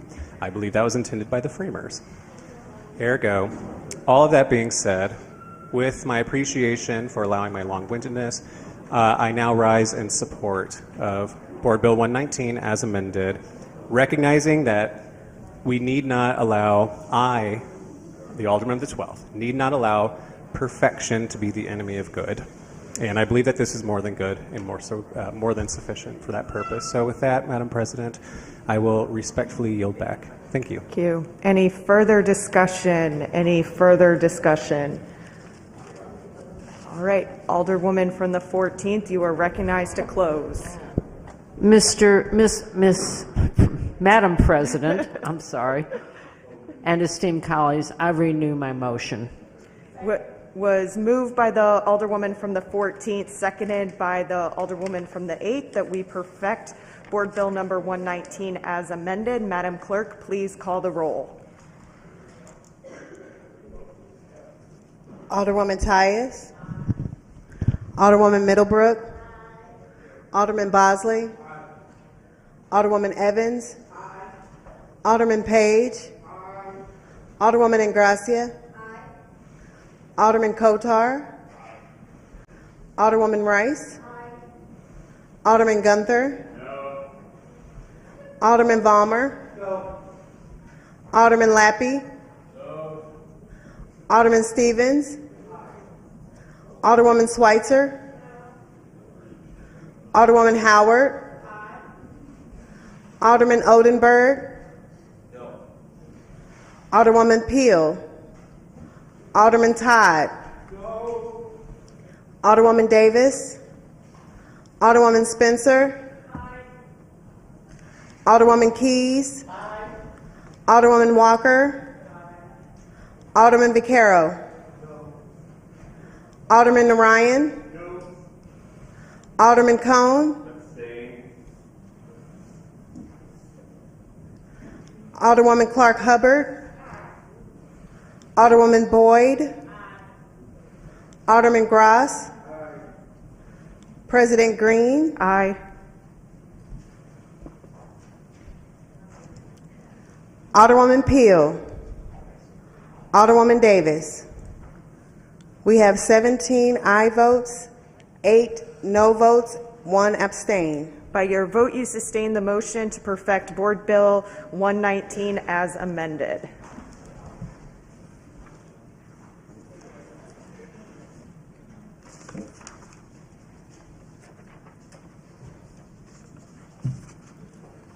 Board Bill 133, introduced by Alderwoman Tyus. Pursuant to ordinance number 70333 as amended by ordinance number 71394, an ordinance directing the director of streets to install speed humps to calm the flow of traffic on the 4500 through 5400 blocks of Geraldine, the 5000 through 5200 blocks of Thekla, and the 5200 5400 blocks of North Euclid in the Mark Twain neighborhood, the 4800 through 4900 blocks of Lee, the 4900 block of Farland, the 4900 block of Margaretta, and the 4000 through 4300 blocks of North Euclid in the Penrose neighborhood, the 5100 through 5200 blocks of Ashland, Lexington, and Palm, and the 3000 through 3400 blocks of Geraldine in the Kingsway West neighborhood, the 4700 block through 4800 blocks of Ashland, the 4700 block of Lexington, the 1600 block through 2800 blocks of North Euclid, the 29 through 3400 blocks of North Euclid, and the 3000 to 3400 blocks of Shreve in Kingsway East neighborhood. Alderwoman from the 1st, you're recognized on the perfection of Board Bill 133. Madam President, members of the board, I have an amendment for Board Bill 133. We had a couple of hiccups. Would you first like to move to perfect? Okay, so I move to perfect Board Bill 133. It's been moved by the Alderwoman from the 1st, seconded by the Alderwoman from the 8th, that we perfect Board Bill number 133. Alderwoman, you may proceed. Okay, Madam President, members of the board, I have an amendment to Board Bill 133. We had a couple of hiccups during the last few weeks.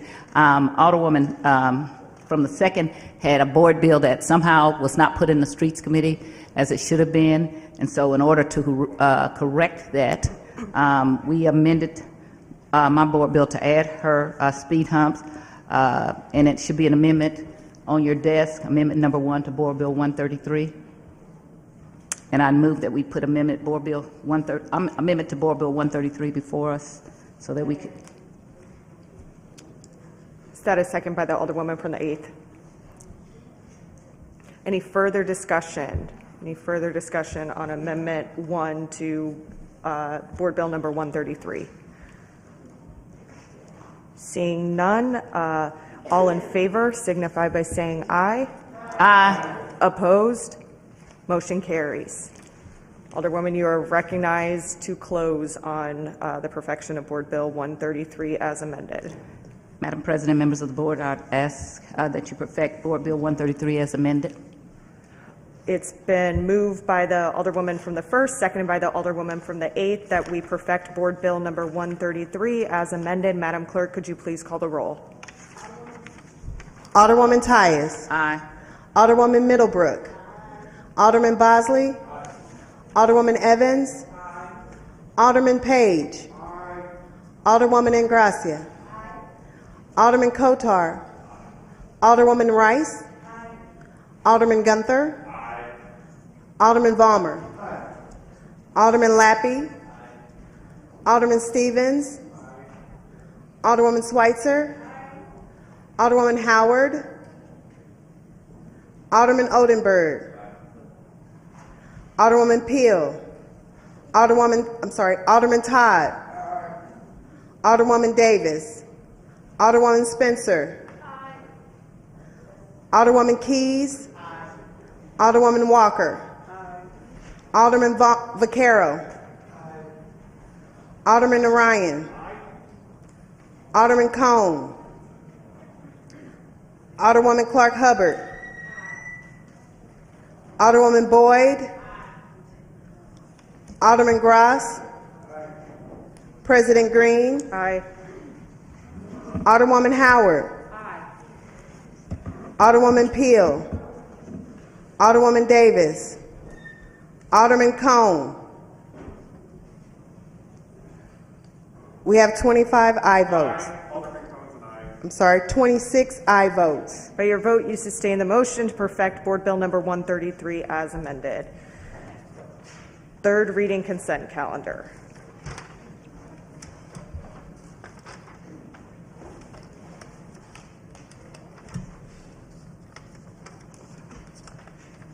Board Bill 139 and Board Bill 44 Committee Sub as amended. Alderman from the 25th, you are recognized on the motion for the third reading consent calendar.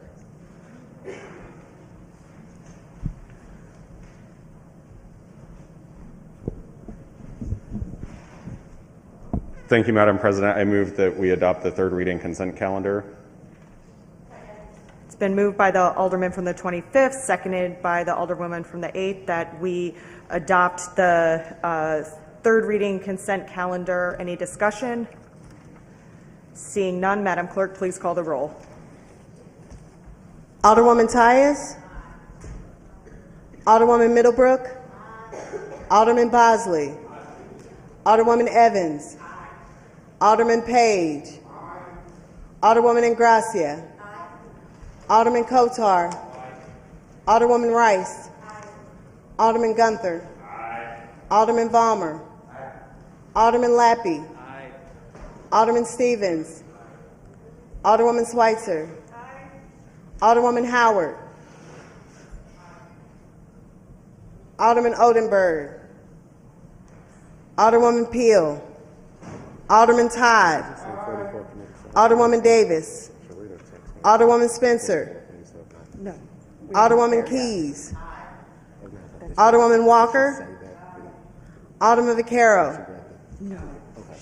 Alderman Narayan. Alderman Cone. Alderwoman Clark Hubbard. Alderwoman Boyd. Alderman Gross. President Green. Aye. Alderman Odenberg. Alderwoman Peel. Alderwoman Davis. Alderwoman Spencer. 26 aye votes. By your vote, you sustain the motion from the Alderman from the 25th to third read and finally pass the aforementioned bill. Third reading, report of engrossment, and final passage.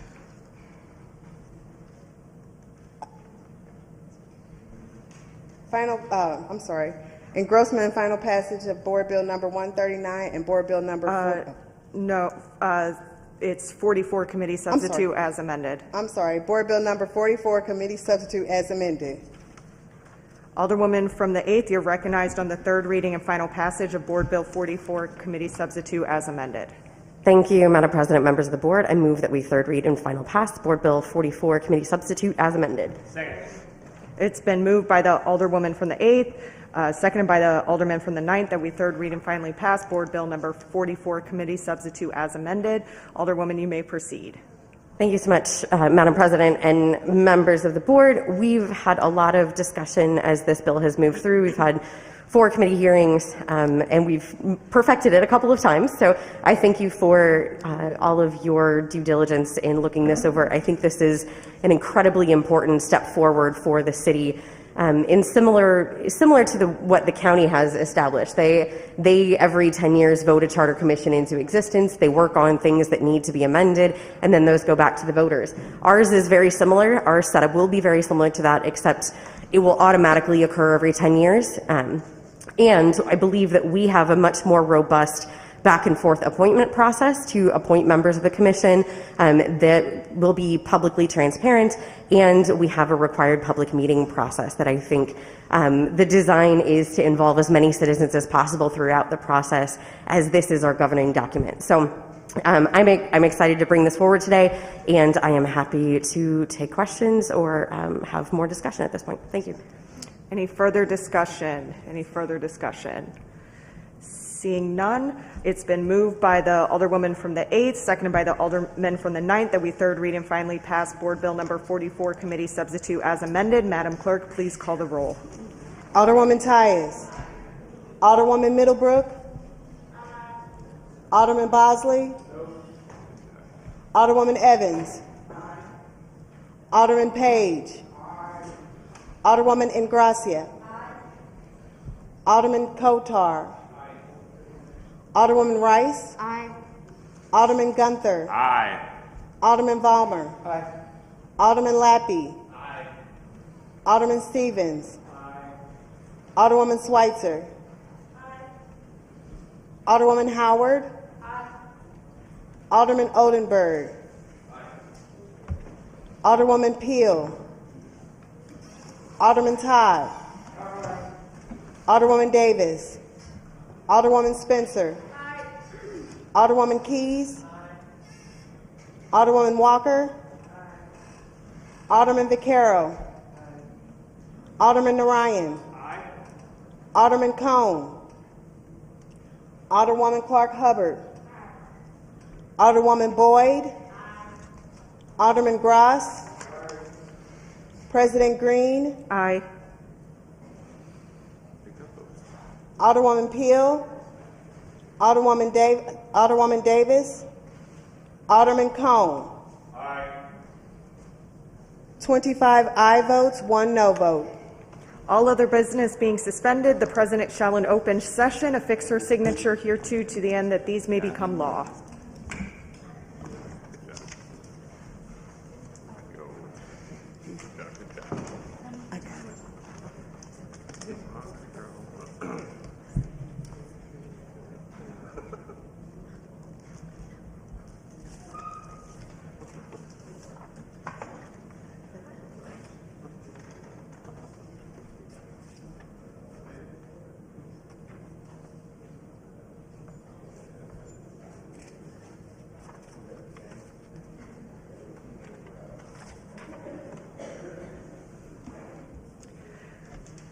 We will dispense with line item 19, first reading of resolutions.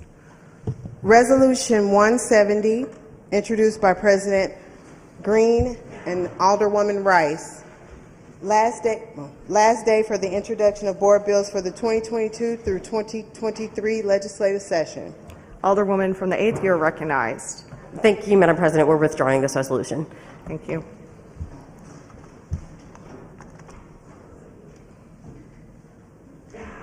Resolution 171, introduced by Alderwoman Clark Hubbard and President Green.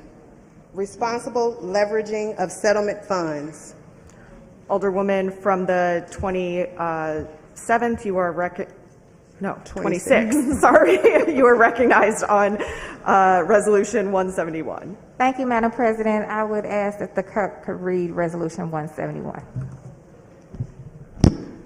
Resolution number 171, responsible leveraging of settlement funds.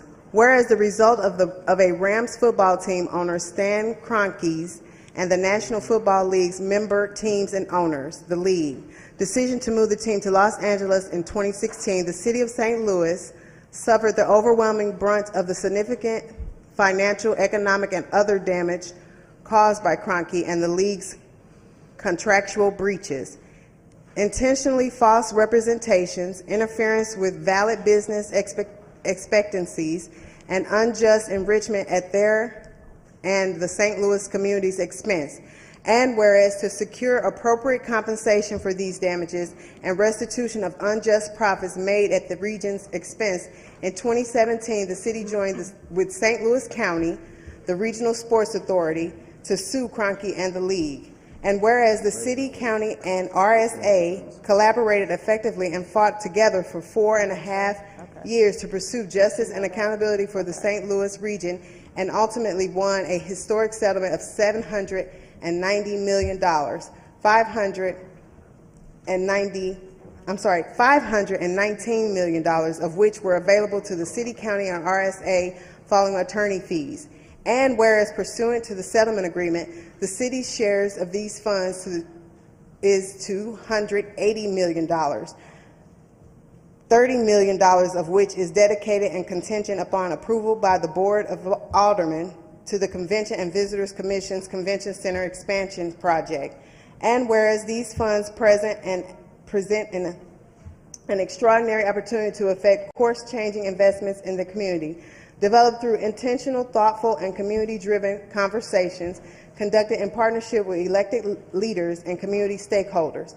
And whereas there is also an extraordinary opportunity to further grow these funds while building the framework for these community feedback processes by responsibly investing these funds so as to take advantage of historically beneficial interest rates, such as by leveraging the current 180-day Missouri Securities Investment Program rate of 4.88%. And whereas city elected leaders and community partners have recently and successfully implemented community-driven feedback opportunities to inform the allocation of the city's American Rescue Plan Act, ARPA funds, and whereas community input has always guided investments from ARPA plans to the city budget, and the city wants to hear from residents across St. Louis about their priorities to help these settlement dollars make an impact for generations to come. Now, therefore, be it resolved, the settlement funds community engagement process will be designed by the newly elected Board of Aldermen, Comptroller, and Mayor's Office in spring 2023, working together in partnership to collectively produce a plan for gathering community input during summer of 2023. The community engagement process shall include, but not be limited to, digital or paper surveying, virtual or in-person town halls, and virtual or in-person meetings with community stakeholders.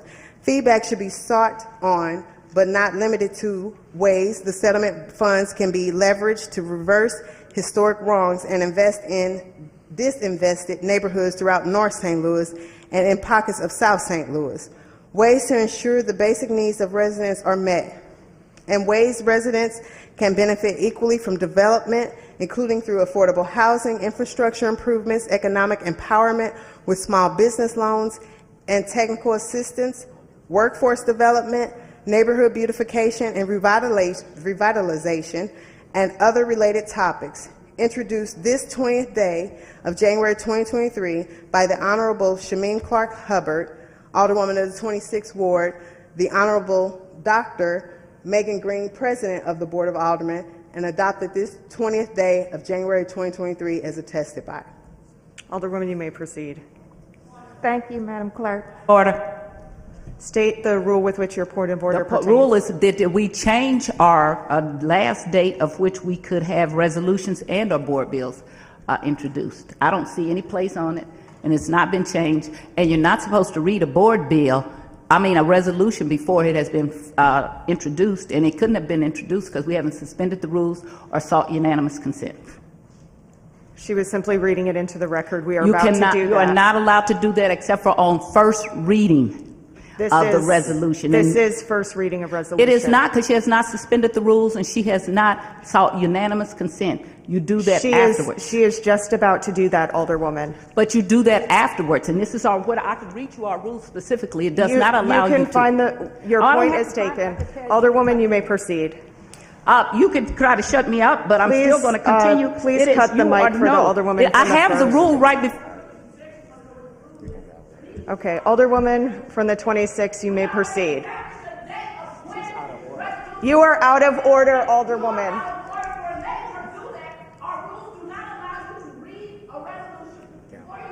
You are out of order, Alderwoman. Please give your decency to the Alderwoman from the 26th.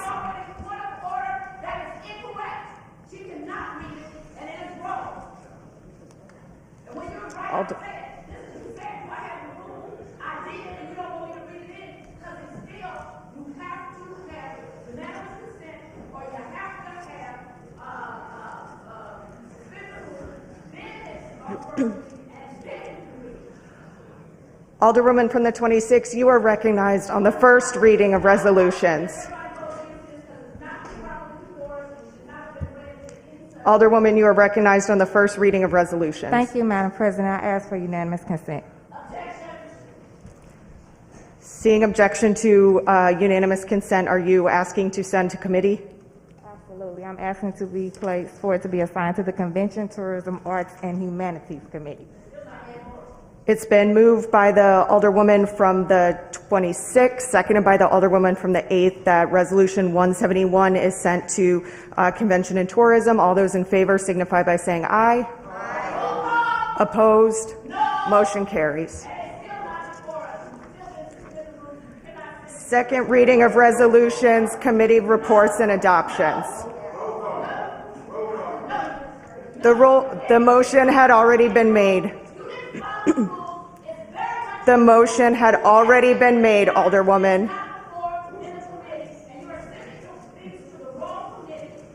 Okay, we are moving on with the meeting. Second reading of resolutions, committee reports and adoptions. Point of order. Please. Point of order.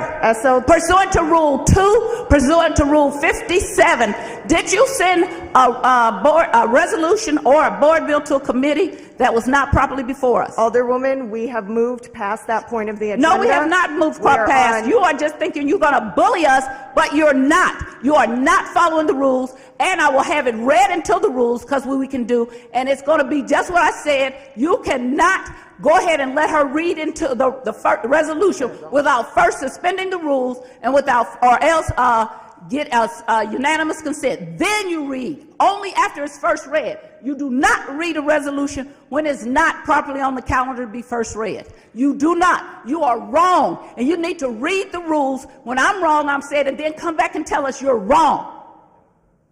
Point of order is not taken. We will commence with the meeting. Second reading of resolutions, committee reports and adoptions.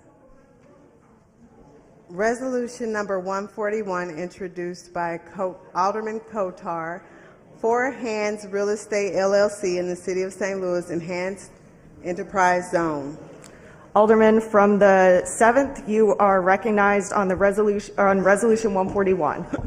Thank you, Madam President. Members of the board, I move to final pass Resolution 141.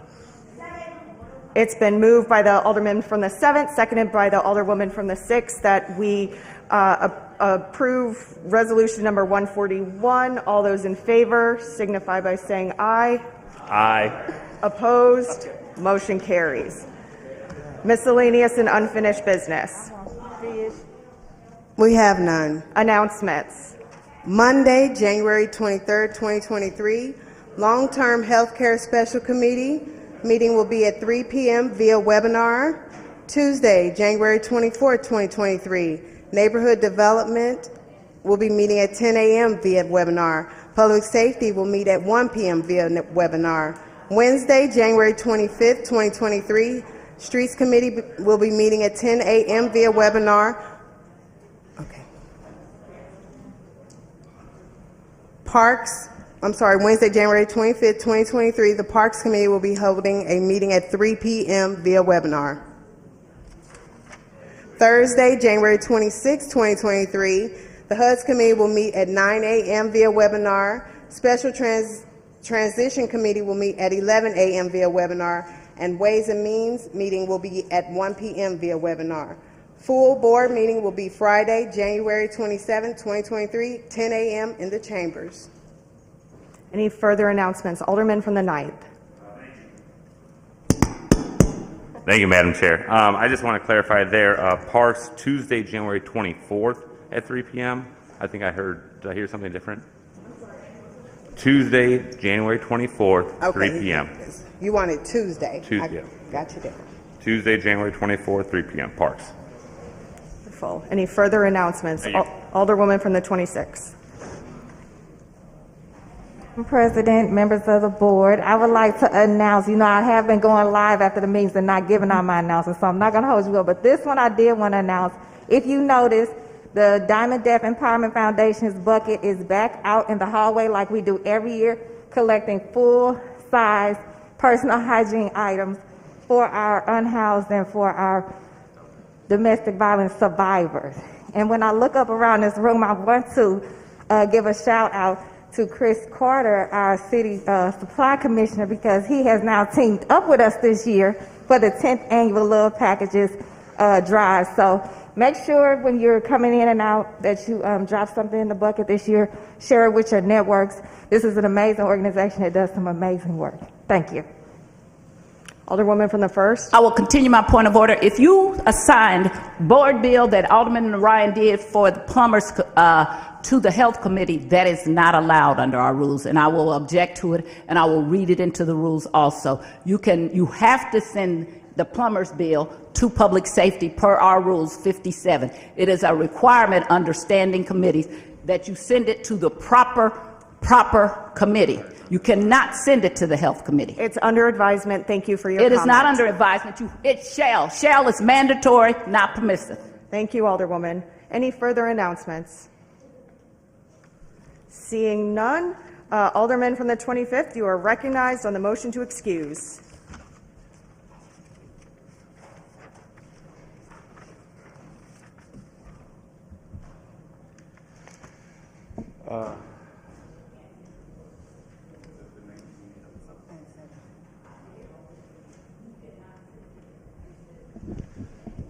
Thank you, Madam President. I move that we excuse the alder people from the 17th and 19th wards due to necessary absence. It's been moved by the Alderman from the 25th. Is there a second? Seconded by the Alderwoman from the 20th that we excuse the aforementioned alder people for necessary absence. All those in favor signify by saying aye. Opposed? No. Motion carries.